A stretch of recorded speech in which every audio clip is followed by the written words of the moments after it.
Good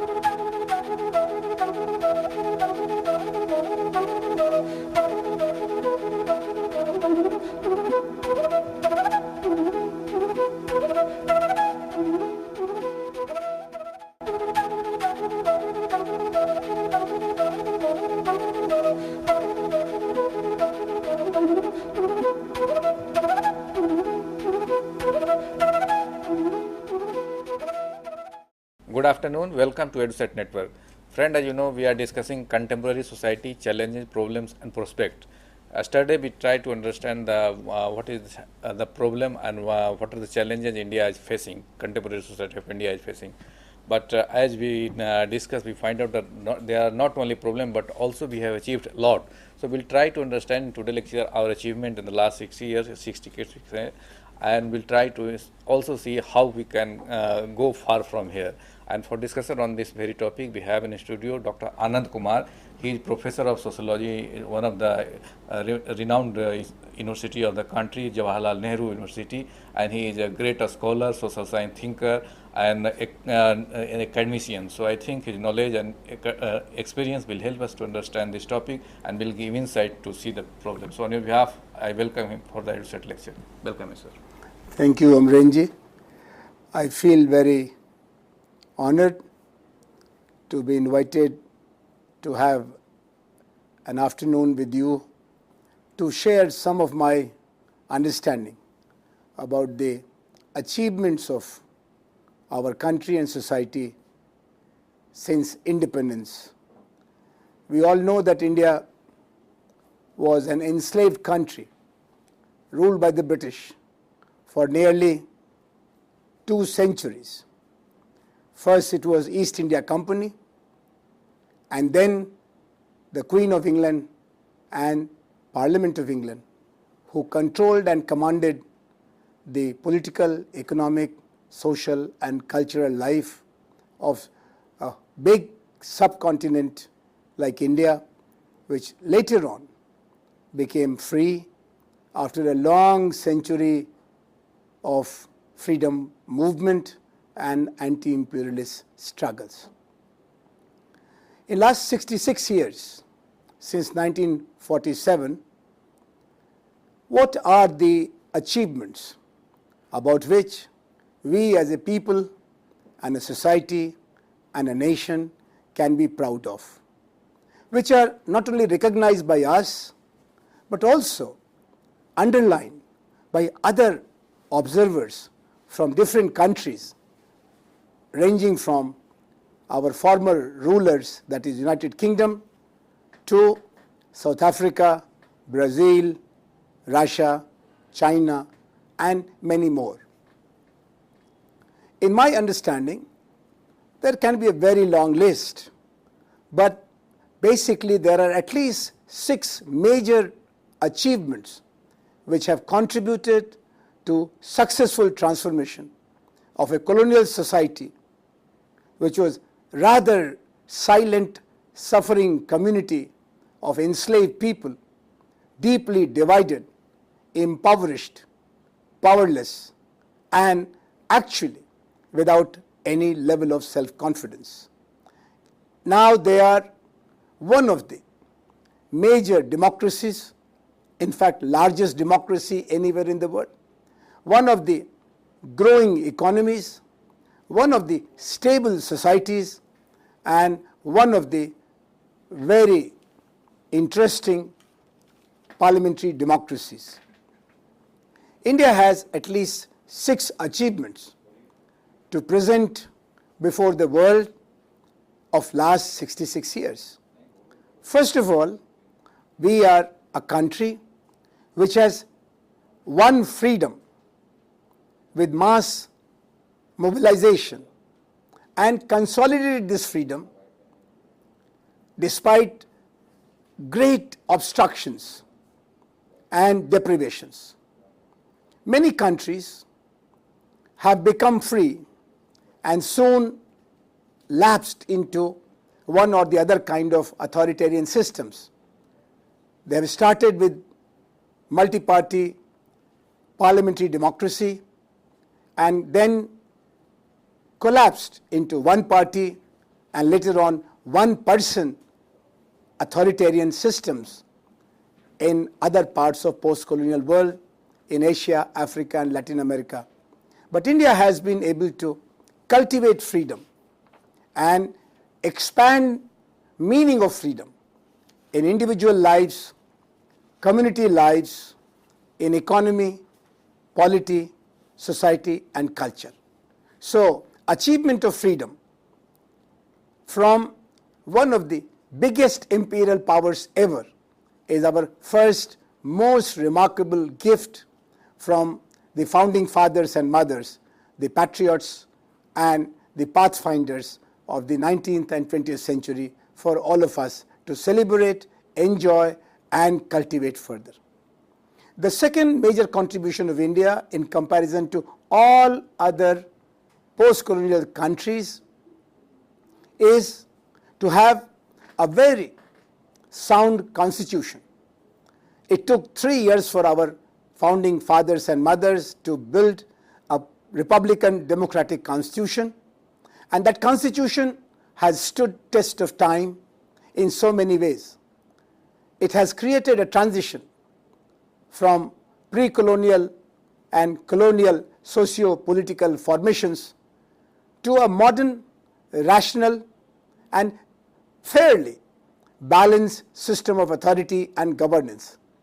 The Constitution has given us a common dream and a direction about our future in terms of moving towards a future which creates possibility for a free, united, progressive, federal, socialist and secular country and society.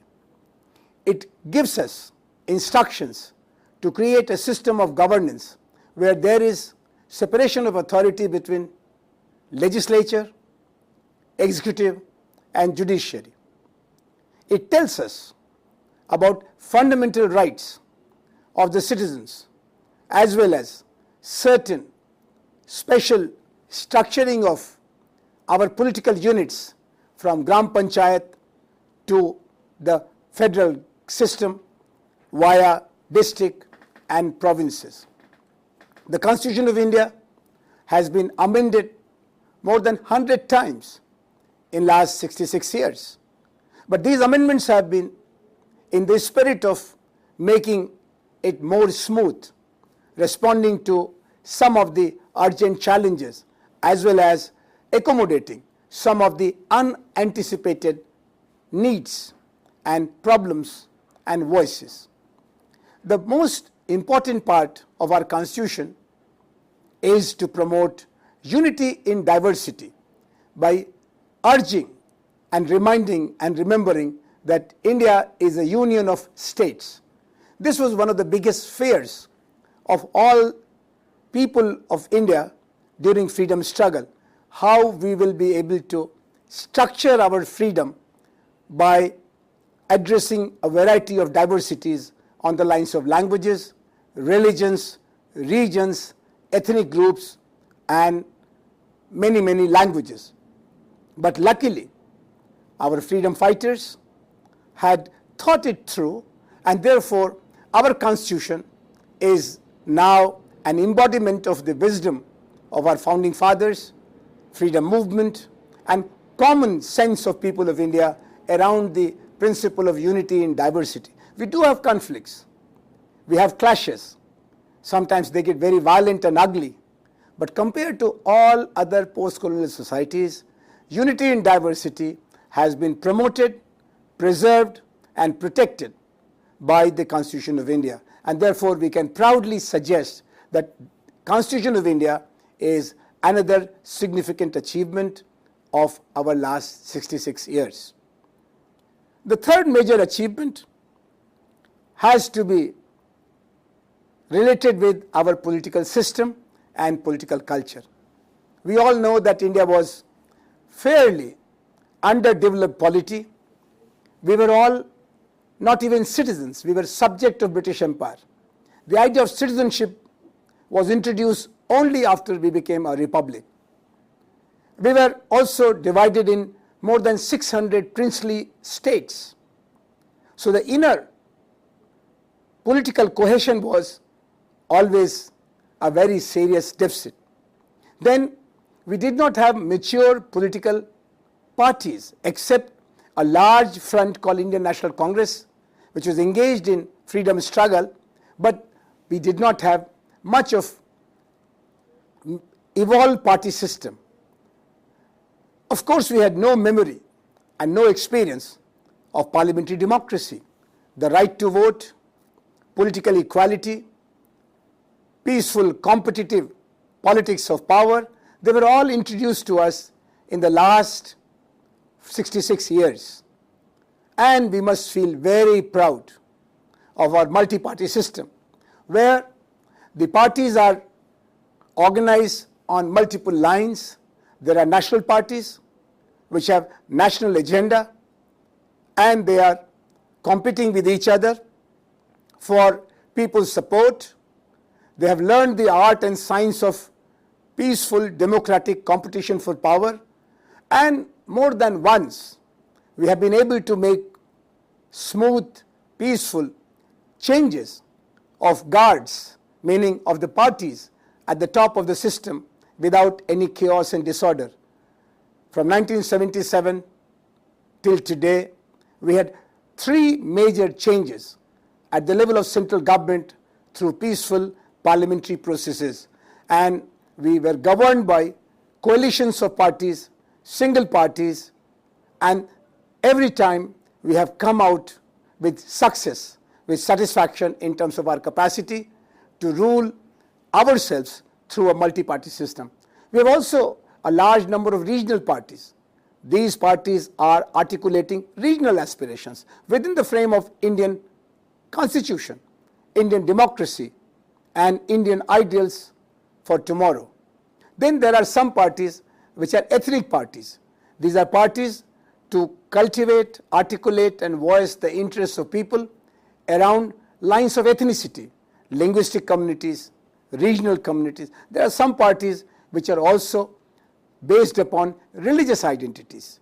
But they all have learned the basic ground rule of functioning in a multi-party parliamentary democracy system. We have had very few occasions where any political party was banned by the government, except for those 19 dark months of the emergency Raj. India has been living with a multi-party system with its own unique contribution to parliamentary democracy. Often, the Western observers have been telling that India cannot have any democracy in future unless we reduce ourselves to a 2-party system like England and America. But they are not aware of Indian diversity, and they are not aware of Indian political genius, where people can vote 2 different parties in the same election, one to rule the province and the other to rule the federation or the center. And this sense of judgment, discretion, balance is a unique virtue of Indian voters.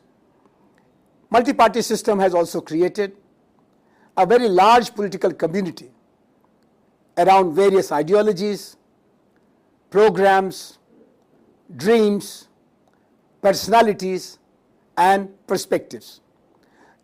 In that way, India has also become, in last 66 years, a very big container of political ideologies, programs, movements, and it is no ordinary achievement for a society which still has a very large number of people who are illiterate, a very significant section of population which is fairly poor, and very important components of society who are still living on the margins, like the women or the tribes or the scheduled caste people. So multi-party system becomes our 3rd major achievement of last 66 years of cultivating freedom through democratic processes and institutions. The 4th and most outstanding change in Indian society achieved through peaceful social reforms and constitutional provisions is promotion of social justice. India has been a land which had a very important part of the society, nearly 1/4, living on the margins. They were divided in two categories: the people who were victim of untouchability and social exclusion.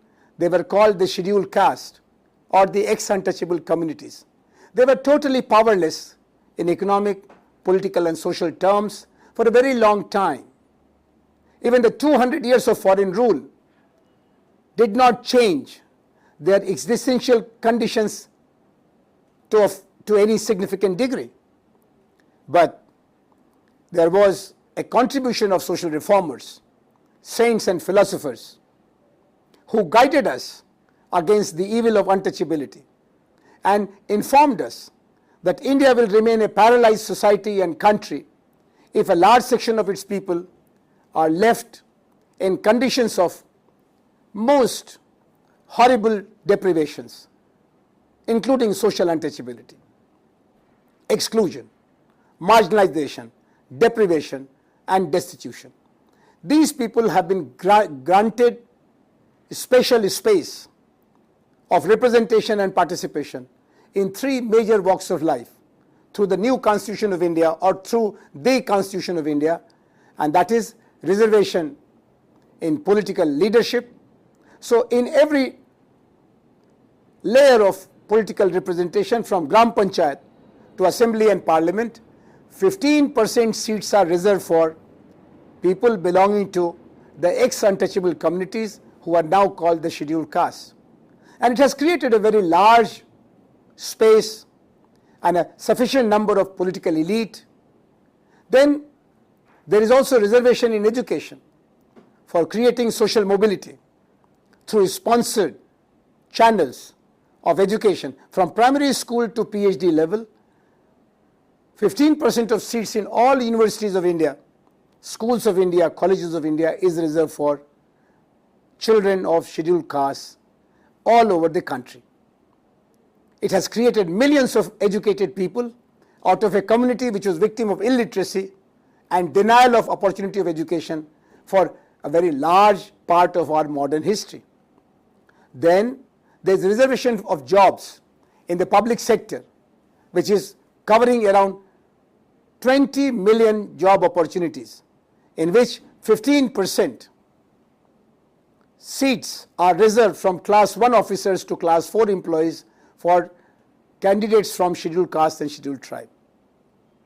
Then there is another category which has been beneficiary of doctrine and principle and philosophy of social justice through affirmative action, and they are the scheduled tribe people.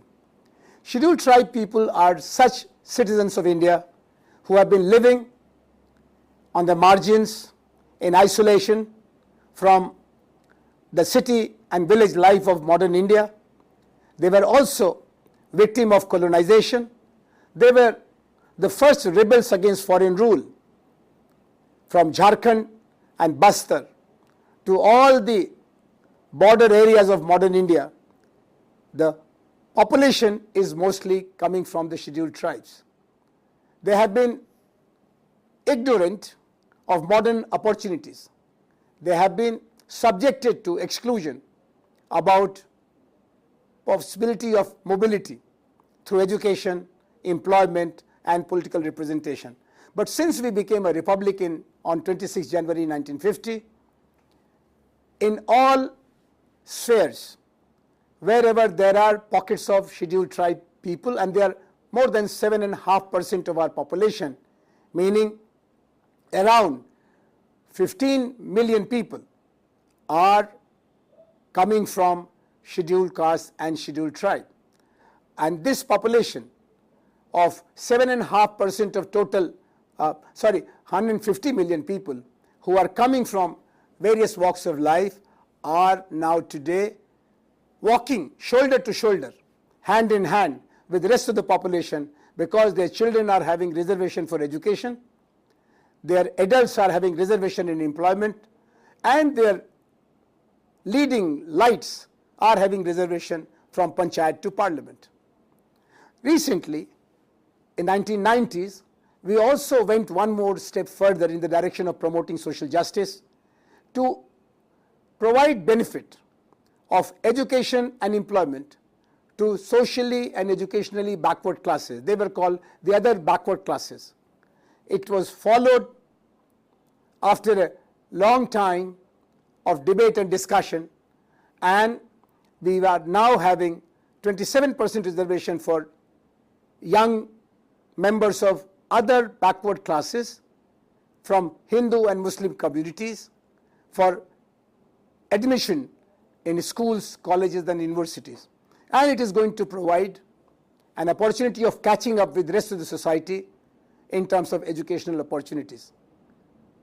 According to the Supreme Court of India, this is a provision for non-creamy layer of the other backward classes, meaning families who do not have enough income on an annual basis, their children will be entitled for reservation in education and employment to catch up with the historical deprivations and become progressive, move forward, and this other backward classes phenomena is now under attack through two channels. One is reservation in education and the other is reservation in employment.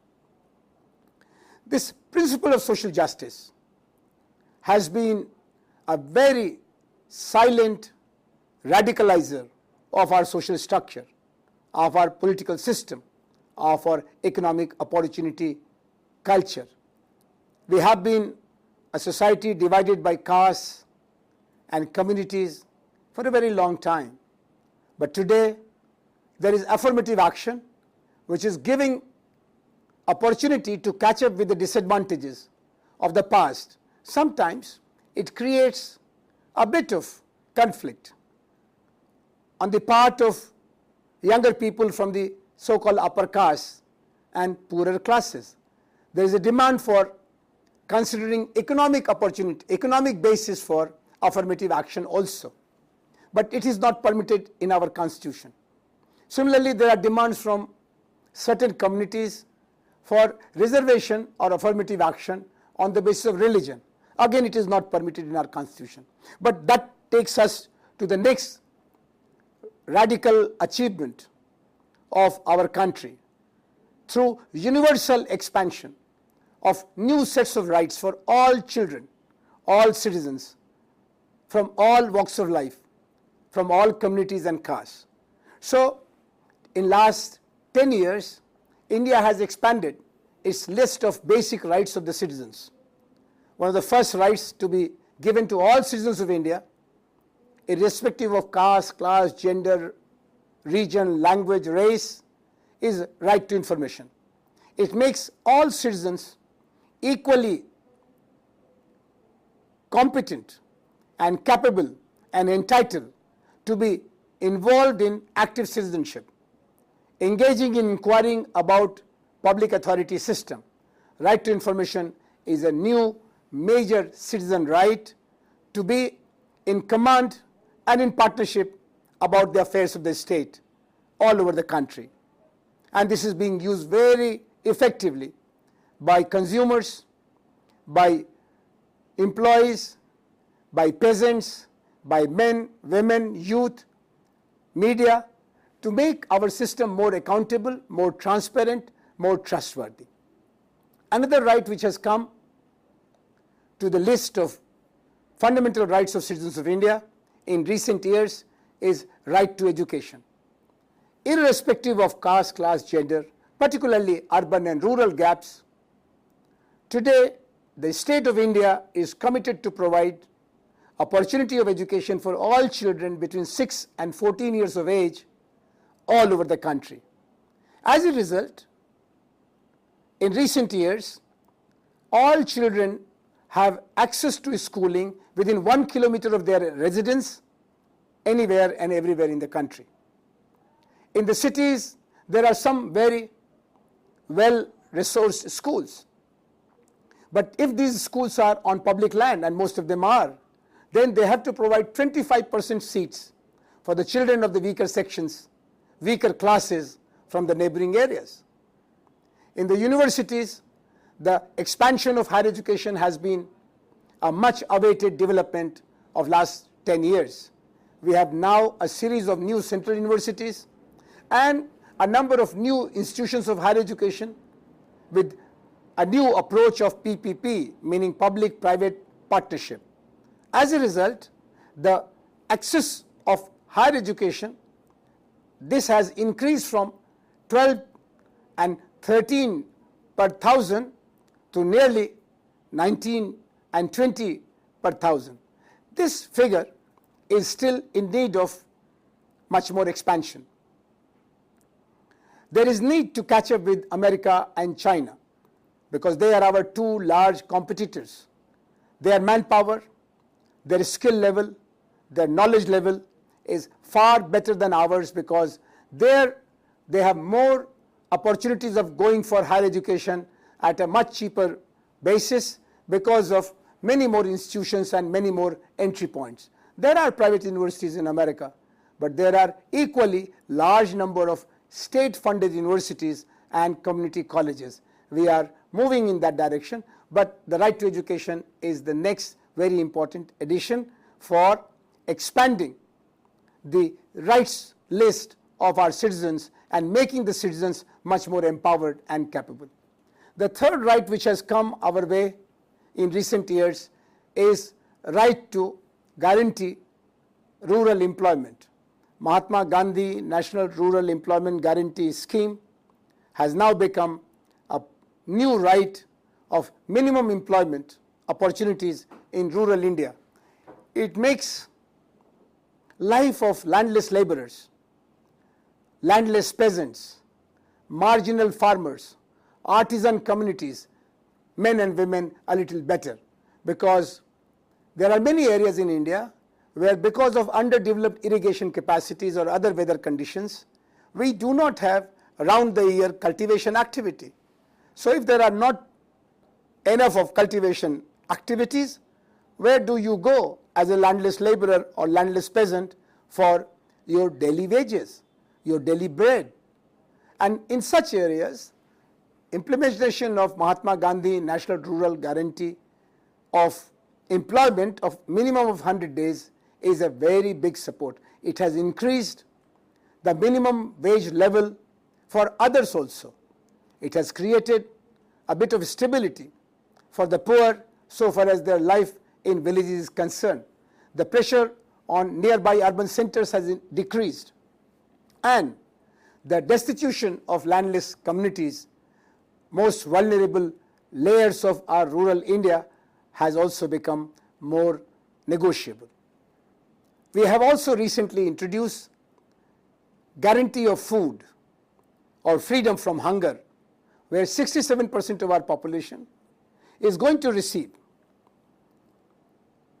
guaranteed amount of 25 kilogram per person food grains in near future.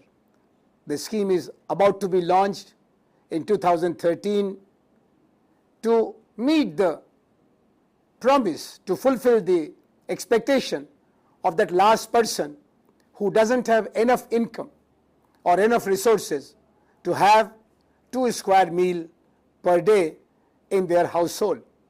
This right to food is a new contribution, and this new contribution has been much awaited from the point of view of poor India, where there are large number of chronic poor who don't have even 26 rupees per day income capacity in different parts of the country. Another right which has come primarily to address the needs of the forest communities is Forest Rights Act, where the primary right and control over the forest and forest produce has been transferred to the local communities from forest departments. This has been one of the major much awaited steps towards decolonization of Indian forest system, for promoting social forestry, for bringing ownership of the forest and forest produce in the hands of the communities which have been living in these areas depending upon forests and forest produce for generations together. So the expansion of our freedom through enlargement of citizens' entitlements, citizens' rights, is another major achievement for all of us to celebrate and to think about them in a manner where we can connect our journey towards democratic India, better freedom from the days of freedom struggle. The last major significant achievement of our society and polity is related with the condition of women. There is a major mobilization along with constitutional reforms, legal changes, and political innovations to promote gender justice in India. Like many other societies, women in India have been second-grade citizens for all practical purposes. If you look at the indicators of development, there is always a very wide gap between men and women, ranging from literacy to nutrition, education to employment,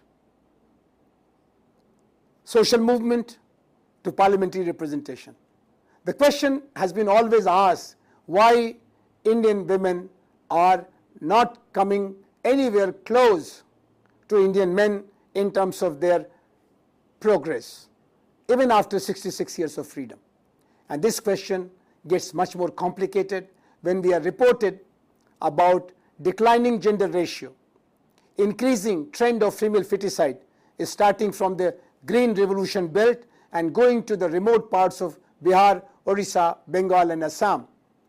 Why are we so indifferent or negligent and sometimes violent about women in India?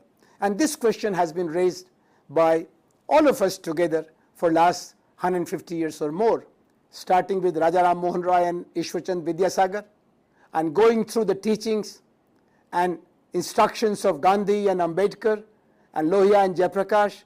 Today India can feel a little comfortable by looking at some of the new changes which have come, which have been introduced and accepted to promote gender justice in our society. Politically, today, all over the country, 30% seats have been reserved for women, and that makes more than 1 million elected representatives in village India and city India for our grassroots governance. This is unprecedented in a society which was otherwise criticized for parda culture, keeping women away from public sphere and public responsibilities. We did have a few noble exceptions, ranging from Rajia Sultana to Lakshmi Bai and Begum Awad and of course Indira Gandhi. But no, generally speaking, women have been underrepresented, marginalized and often neglected as citizens, competent, capable and in need of political space and political representation.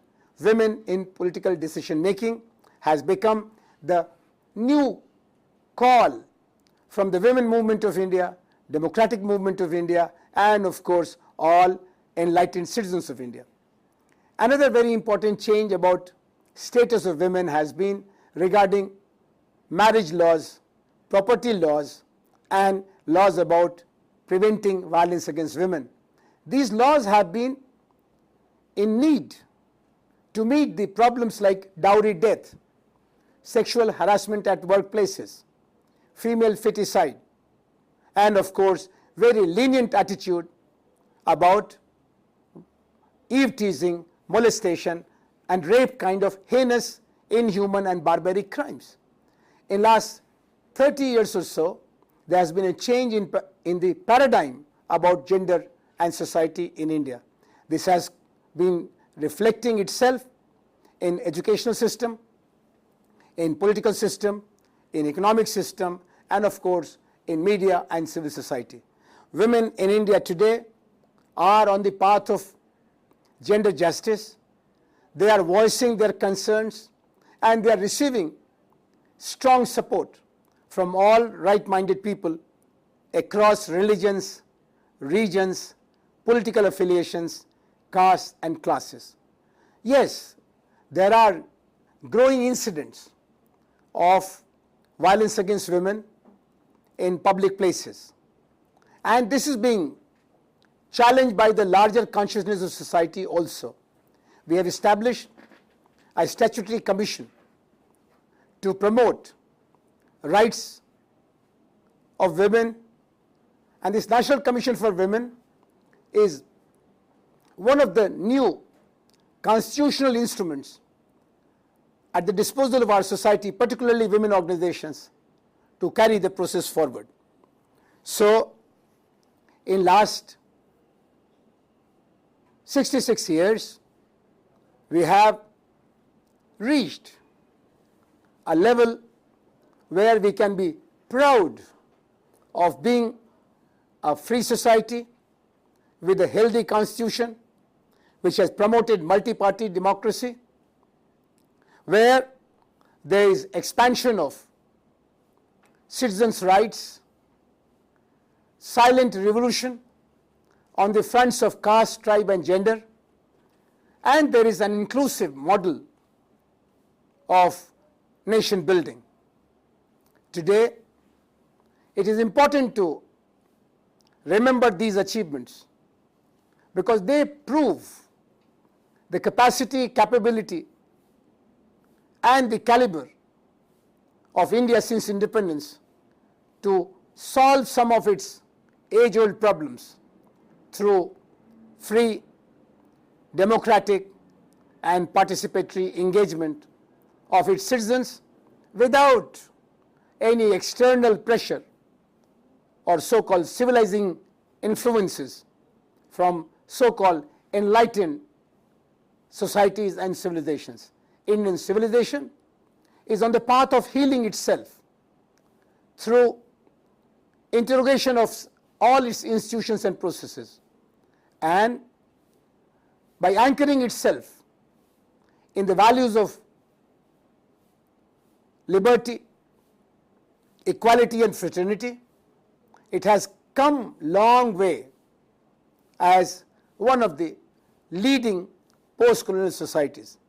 Friends, with these 6 dimensions of our achievements, I feel interested in inviting you for questions and comments to make this discussion a little more comprehensive. Thank you. As you talked about the justice, we see in India, the justice has been defined different point of time differently, and the multi-party system are taking also differently. Somebody called it a development with justice, somebody say there's a spiritual justice. So the concept of justice which we find in India, how as a sociologist, as a social thinker, you see it should be practiced in a you can say diversity, which is our unity in diversity in the country like this. How do you see? Freedom cannot sustain itself in an unequal society unless it is accompanied with justice. This was known to our freedom builders. So they have promised in the preamble of the Constitution that we will have 3-dimensional justice to ensure that freedom makes sense for everybody, high and low, man and woman, majority and minority, north, south, east, west, urban, rural. These 3 phases of justice are political justice, where you have freedom of participation, activism, involvement, association, with right to vote, right to contest, and right to get elected for various political offices. This freedom has been very useful in providing opportunity of creating instruments of your interest protection for various categories of people. Second freedom, the second aspect of justice is economic justice, where the freedom of occupation, freedom of livelihood, freedom of enterprises is now guaranteed through economic justice. Otherwise, in our society, there was some kind of a segregation.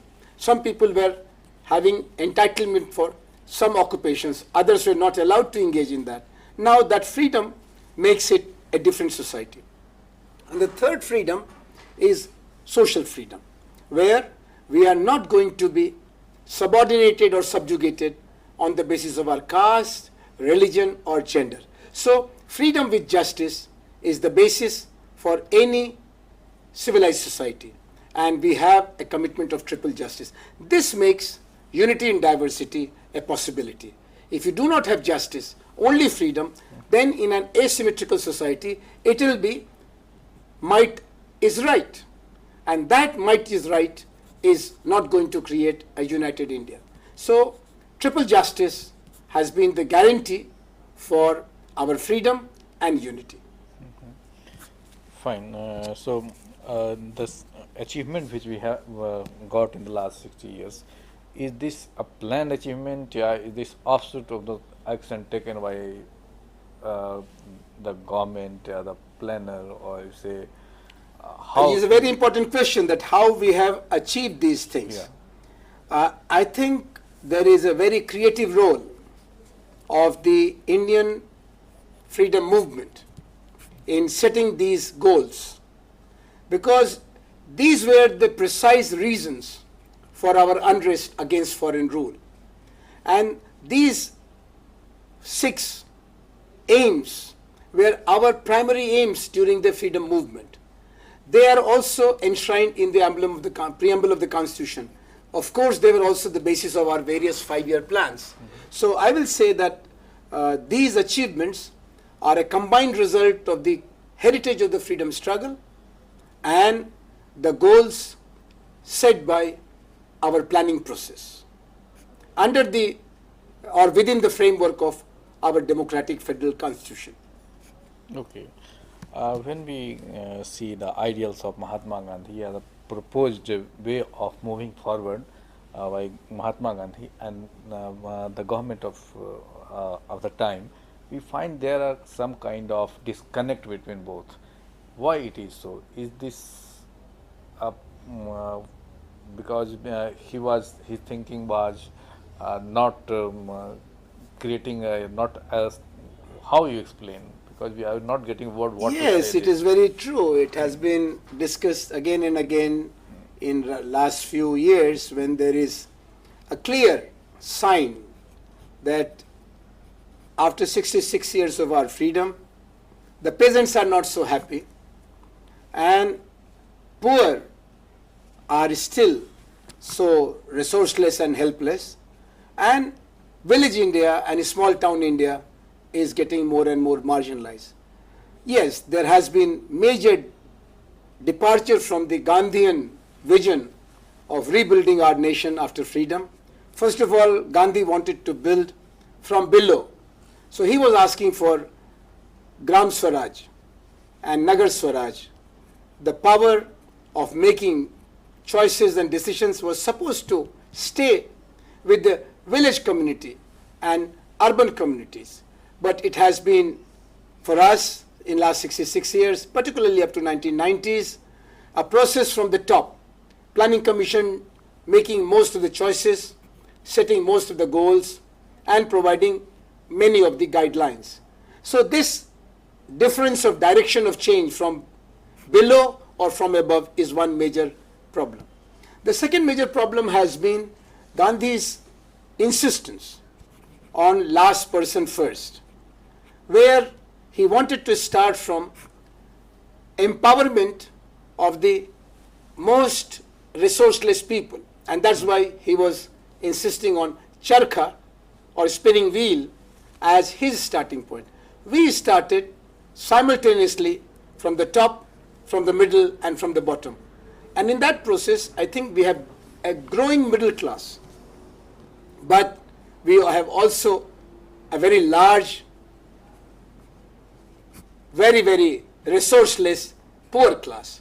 And this creates much of a friction and tension in our society. The middle class has been the gainer of freedom in many more ways than the lower classes. Of course, there is a third problem. Gandhi was looking at agro-industrial or agriculture and animal husbandry based progress, we have gone for urban industrial complexes as our growth centers, where the villages are attached with the urban and industrial centers as providers of food material, providers of labor power, and receivers of some of the modern amenities, including electricity, roads, transportation, and factory-made goods. Gandhi was also very clear that we must not be state-dependent and state-centric for our social challenges. But we have remained content with reservations and provisions of scholarship, fellowship, and other opportunities to meet the challenge of gender discrimination, caste problem, and communalism. Gandhi wanted to be communitarian democracy supporter. We have become party democracy activists. So some of these changes which took place after Gandhiji was assassinated and Gandhi was nearly forgotten, but today it seems that people from below are asking for changing our priorities.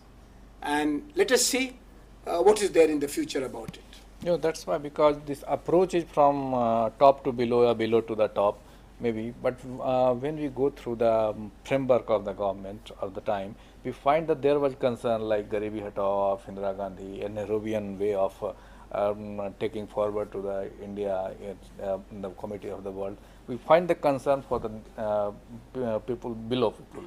But it did not translate into the desired result what they thought of.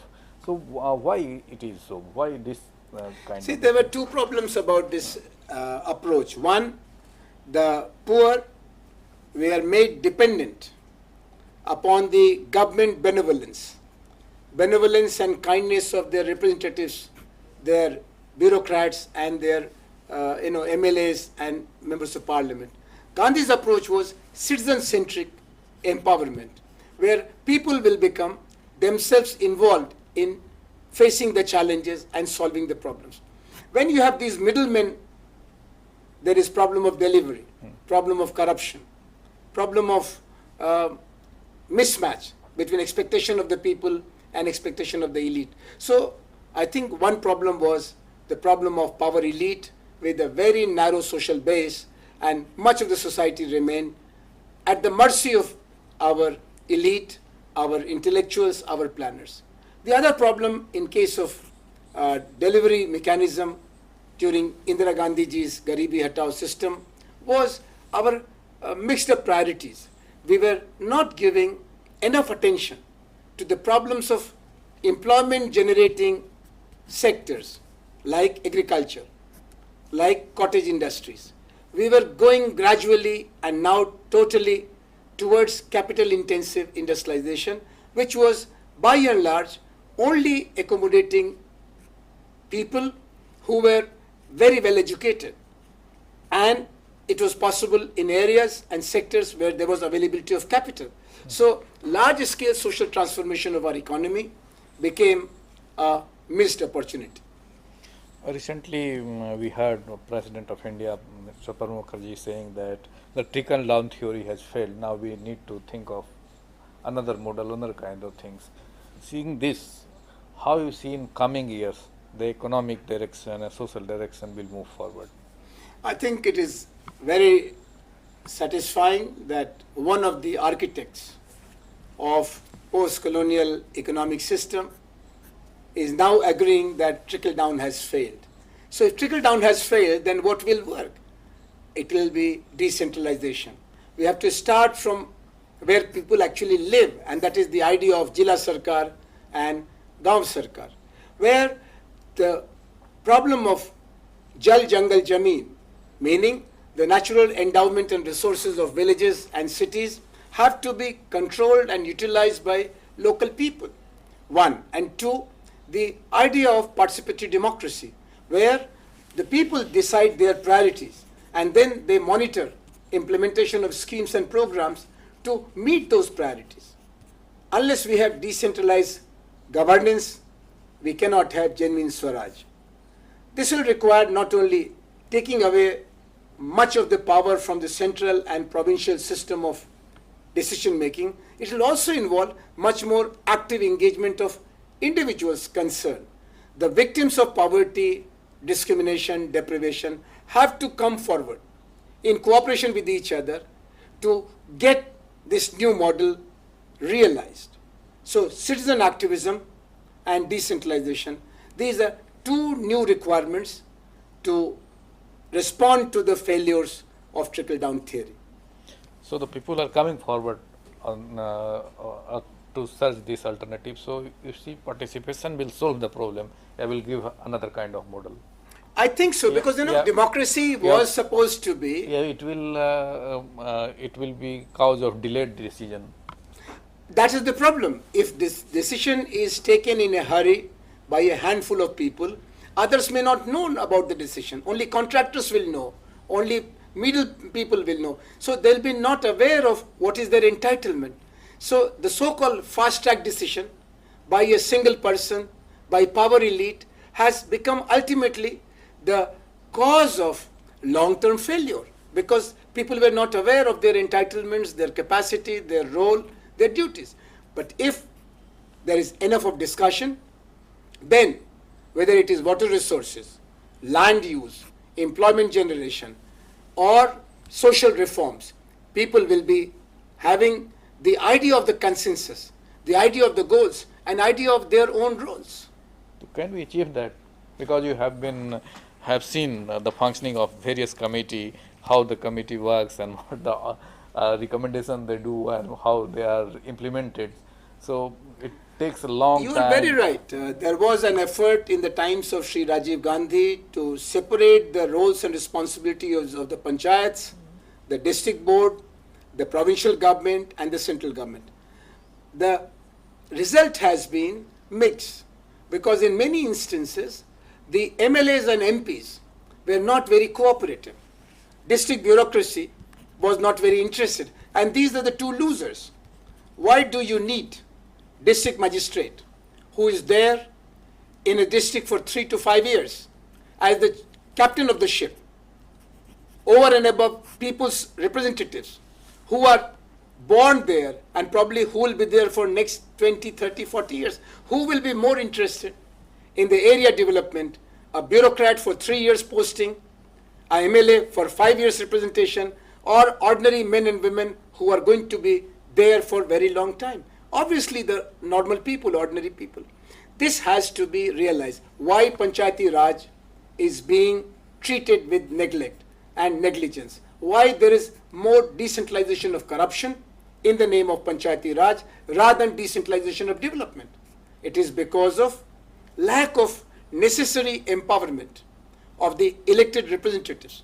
But time has come where we have to make it genuine. We have to make it sincere. Otherwise, there is going to be governability crisis, crisis of governance, crisis of legitimacy, crisis of democracy. So we need to overcome such kind of things. Most certainly, the time is running out for us. See, the government has taken the steps, but people are coming forward with the same intensity. That's the central question, because there are 3 responses among the people. The first response, obviously, is try to survive with some reforms. But if the reforms do not work, then the second response is to run away. So there is great uprooting of people. Huge migration waves are taking place from small villages to large villages to nearby towns to metros, and from metros to the other countries. This uprooting of the people. And third is great alienation, getting into extremist activities on the lines of caste, religion, or class. And that creates crisis of confidence about our system, about our apparatus, and that creates a breakdown. So there are these 3 responses. One is certainly, the first response is to try to come forward for a cooperative reform. But if that fails, then people are divided between those who run away, escape, and those who become anti-system. And they get into Robin Hood syndrome. They take law into their own hands. They get guided by mafia or anti-national forces and extremist forces. These three responses are big challenge for our democratic leadership, our political class. They must not ignore this disorientation among the people, and they must cultivate positive, constructive cooperation, because it is the people who are in need of change and reform. One thing is the managing the affairs, managing all this problem and getting out of it. The other thing is visualizing this problem, means intuition. Intuition is a important trait of the leaders. Do you find that this lack which we are having at the time of freedom struggle and again, I have to agree with you, because in our freedom struggle we were having leaders and thinkers who were thinking about a century ahead. They were talking about civilization. Then we got leaders who were talking about 10 to 15 to 20 years, next generation. So first group was talking about civilization, people like Gandhi and Tagore. Then we had people who were talking about next generation, Nehru and Shastri and Indira. Now we have leaders who are only talking and thinking about next election. Okay. So their idea has become reduced to creating vote bank, getting somehow an opportunity to govern with impunity. Through people's mandate, they think that they have become the new rulers. That's very wrong. And the return of vision, the return of long-term, mid-term and short-term dreams and their interconnectivity is need of the time. And it is happening in other parts of the world. Chinese are thinking about next 100 years. Americans are thinking about next 20 years. How about us? We are people with memory of at least 5,000 years of civilization. We are capable of thinking about future, but our power elite has become victim of lack of self-confidence, and they are not thinking beyond their own immediate vote bank. They have to think about the total society. And this is something which is now emerging from below. People are talking about sustainable development. They are talking about challenging the power and the projects of corporate groups coming from different parts of the world for their own future generations. Okay. So if people are thinking in that way, why can't our leaders? If they don't, new leadership will emerge. Okay. So, well friends, with these words we like to conclude the lecture, and I thank all of you for watching the lecture, and on behalf I thank Dr. Anand Kumar for giving such an insightful lecture. Thank you very much.